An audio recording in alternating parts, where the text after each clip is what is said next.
Hi friends, welcome to kids bus stop. இன்னைக்கு நான் one pot rice செய்ய போகிறேன். அதுக்காக நான் குச்சியை கட் பண்ணிருக்கேன். என்ன செய்ய போகிறேன்? பிரியாணி ரெடி பண்ண போகிறேன். இப்போ நான் செய்ய போகிறேன். அதுக்காக பார்க்கலாம், வீட்டுக்குள்ளே போகலாம். ஹாய் ஃப்ரெண்ட்ஸ், இப்போ நம்ம ஒன் பாட் ரைஸ்லாம் செய்ய போகிறோம். மினி பாட்னா ஃபஸ்ட்டு அதை அரைச்சி ஊற வச்சுக்கலாம், தண்ணி ஊற்றிக்கலாம்.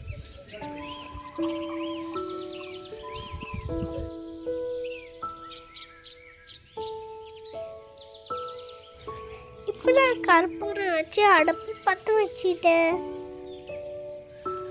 பாட்டு நல்லா சூடாகணும். நம்ம இஞ்சி பூண்டு பேஸ்ட்டை ரெடி பண்ணிக்கலாம். பாருங்க, பாட்டு நல்லா காயுது. பாட்டு நல்லா காய்ஞ்சதுக்கப்புறம் நம்ம குக்கிங் ப்ராசஸ் ஸ்டார்ட் பண்ணிடலாம். 2 ஸ்பூன் எண்ணெய் ஊற்றிக்கணும்.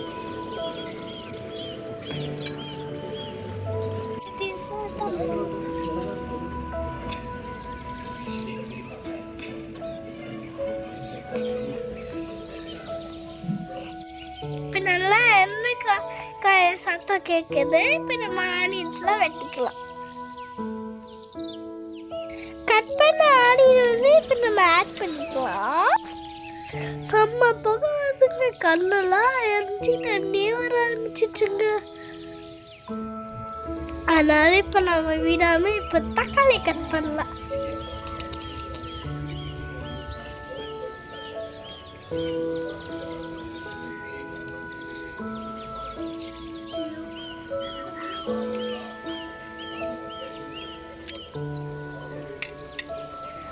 ஆனியன் கோல்டன் ப்ரௌன் ஆனதுக்கப்புறம் நம்ம இப்போ இஞ்சி பூண்டு பேஸ்ட் ஆட் பண்ணலாம்.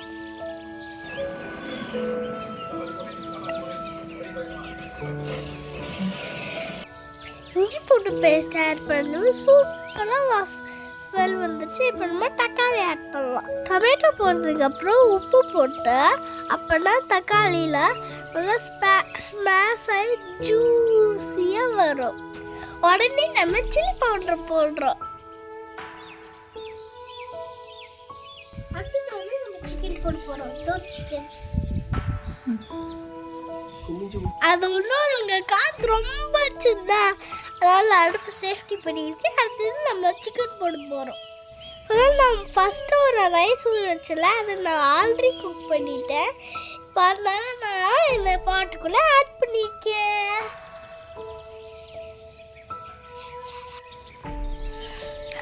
ஸ்மெல் எவ்வளோ சூப்பராக இருக்கு. ரெடி ஆக போகுதுன்னு நினைக்கிறேன்.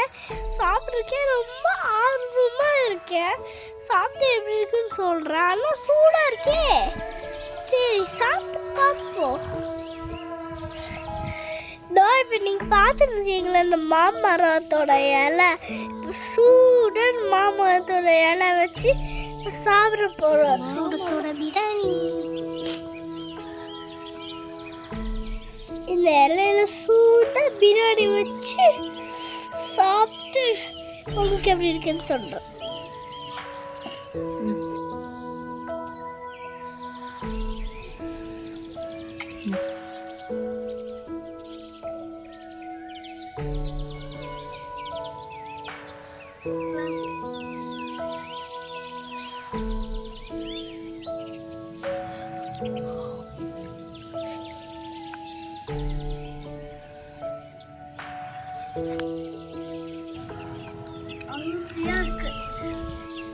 இங்க பாருங்க, பாட்டு ஆயிடுச்சு. டேஸ்ட் சூப்பராக இருந்துச்சு. இன்னொன்று சூப்பரான வீடியோவில் நாங்கள் சந்திக்கிறேன். பாய்.